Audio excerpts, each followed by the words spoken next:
I was born in a poor neighborhood in my city, Belo Horizonte, Brazil. I'm married, I'm Christian, and we are expecting a daughter, Aurora, who will be born in 3 months. I became the most voted federal congressman in Brazil, and I'm here to warn you about what's happening in my country. I apologize if I make any mistakes in my speech. I'm still learning English. The left returned to power in the presidencies of Brazil this year, but it has had the power of universities, media, and culture for decades. America is like a body, and its health is a tripod: patriotism, morality, and spirituality. If someone undermines these 3 areas, America will collapse from within. Stalin said this.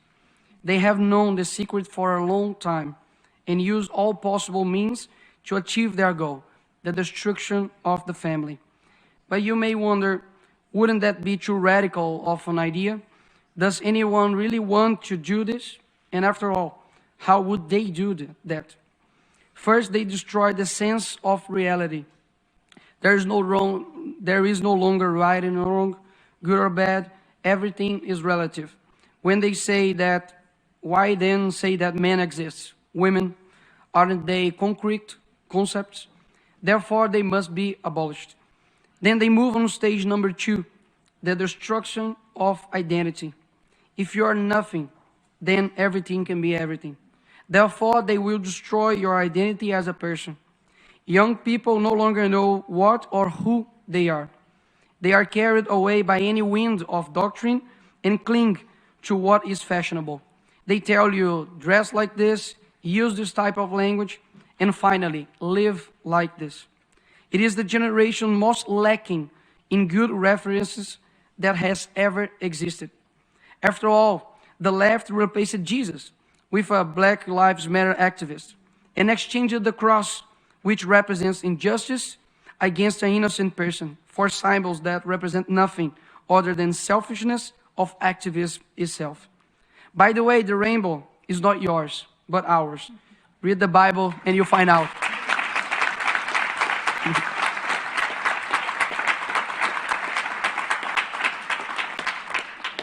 Also, beauty no longer exists.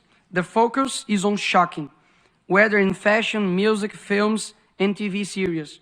The important thing is to sell a culture that delivers everything you want, except meaning of life. Slaves to their own will.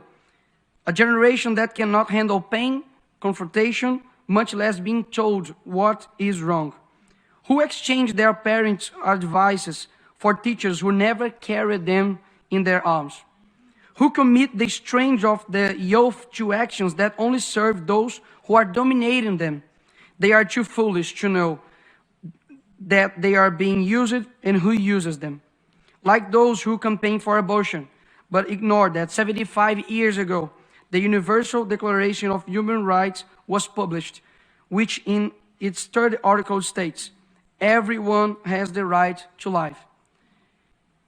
This is a 12-week-old baby. His or her heart is already beating. It has a fingerprint. There is no one in the world like this baby. When they find a bacteria on Mars, they call it life. But this child is just a clump of cells to them. To those who propagate death and help the largest silent genocidal movement, we will respond with a culture that recognizes the sacredness of life and encourages its acceptance. I renew my commitment of protecting the lives of children, both before and after birth. This is the first and most fundamental of rights. Without it, nothing else is possible. But this is not only tool they use to change our culture. Men who use it to lie about their ages, to go to war and fight for their country, but now lie about their biological sex to compete with women. How did we get to this point? Who is responsible for creating this generation? Where are the men and women with the courage to say they will not bow to tyranny? Are we watching the world collapse in front of our eyes and we are just going to watch it? No, we ain't nobody's slaves. Our freedom was achieved with a lot of sweat and blood. And it would be very naive to believe that it would be not with sweat and blood that we would maintain it. I come here to give a message to all who those still have hope in changing the world. The world will be a better place if there weren't so many people promising to improve it.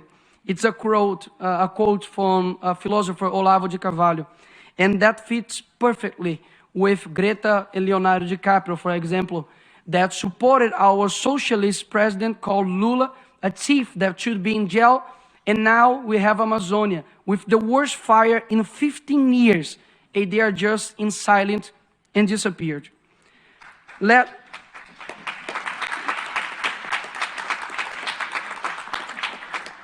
us first be the change. I know that the situation looks terrible and the conservatives tend towards private life, his work and his family. But if we don't rise up for public life, our private life will be and is in danger. To do this, we need to raise educators who will dictate new directions for UNESCO, for example.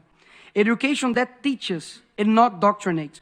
New judges who will honor the magisterium and deliver justice.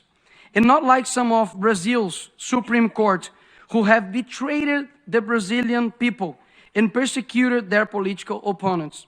New teachers who will use the classroom to train students and not activists. New artists, musicians, directors who will influence culture towards something other than just sex and promiscuity. New people who will transform this world.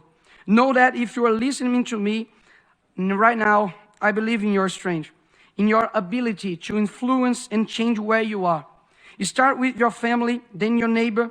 Bring light to your neighborhood, and we will live better than we are now. We never know the extent of our influence, where our voice will reach. But I hope I have reached your heart, because I'm speaking from it. Love is the only thing that transcends time and space. So I hope this speech resonates across generations. To complete, I always say a phrase in Brazil. The present is theirs, but the future is ours.